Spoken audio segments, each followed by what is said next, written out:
9.5 এর এই ভিডিওতে আমরা আরও একটি সংযোজিত ফাংশনের অন্তরীকরণ করব। আচ্ছা, এখানে সেই সংযোজিত ফাংশনটা হচ্ছে sine cube of x square. আচ্ছা, তাহলে এখানে আমরা লিখতে পারি y ইকুয়ালস টু যে ফাংশনটা দেওয়া আছে সেটা অ্যাকচুয়ালি হচ্ছে সাইন অফ এক্স স্কোয়ার, তার উপর হোল কিউব আছে। আচ্ছা, তাহলে আমরা এর এখন অন্তরীকরণ কিভাবে করব? আমরা সেই চেইন রুল অ্যাপ্লাই করেই করব। এক্স এর সাপেক্ষে অন্তরীকরণ করে পাই ডিওয়াই ডিএক্স ইকুয়ালস টু, দেখো এখানে সাইন এক্স স্কোয়ার তার হোল কিউব আছে। আমরা মনে মনে এই পুরো সাইন এক্স স্কোয়ারটাকে এক্স ধরি, তাহলে কি হবে? X cube.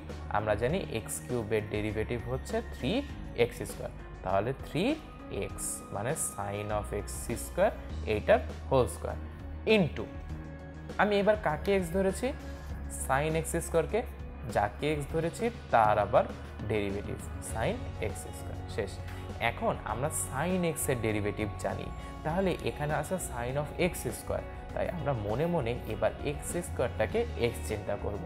তাহলে দেখো এটা আমি তুলি 3 sine square x square into sine x এর ডেরিভেটিভ কজ এক্স, এখানে এক্স হচ্ছে তোমার এক্স স্কোয়ার ইন্টু কাকে এক্স ধরেছি? আমি এক্স স্কোয়ারকে এক্স ধরেছি, তাই তার এবার ডিফারেন্সিয়েশন অর্থাৎ ddx of x square equals to, তাহলে এখানে আমি লিখি 3 sine square x square cos of x square into x স্কোয়ারের ডেরিভেটিভ বা ডিডিএক্স হচ্ছে তোমার 2x।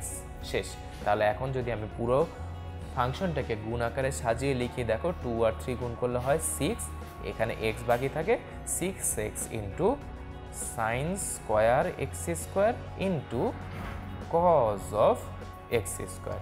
এইটা হচ্ছে আমার এই সাইন কিউব এক্স স্কোয়ারের অন্তরজ বা ডেরিভেটিভ। তাহলে আমরা এখানে কি করলাম? এখানে প্রথমে পুরো সাইন এক্স স্কোয়ারটাকে এক্স ধরে এক্স কিউবের ডেরিভেটিভ বের করেছি ইন্টু যাকে এক্স ধরেছে তার ডেরিভেটিভ। আবার এখানে সাইন অফ এক্স স্কোয়ার আছে, আমরা এখানে এক্স স্কোয়ারকে এক্স ধরেছি, তাই সাইন এক্স এর ডেরিভেটিভ কজ এক্স, কাকে এক্স ধরেছে এক্স স্কোয়ার, তার ইন্টু তার ডেরিভেটিভ। এখানে তার ডেরিভেটিভ বসিয়ে দিলাম, দিয়ে পরের লাইনে সবগুলোকে একসাথে ক্যালকুলেশন করে সাজিয়ে লিখে আমরা আমাদের এই সাইন কিউব এক্স স্কোয়ারের অন্তরজ 6x sine square x square into cos x square নির্ণয় করে ফেললাম।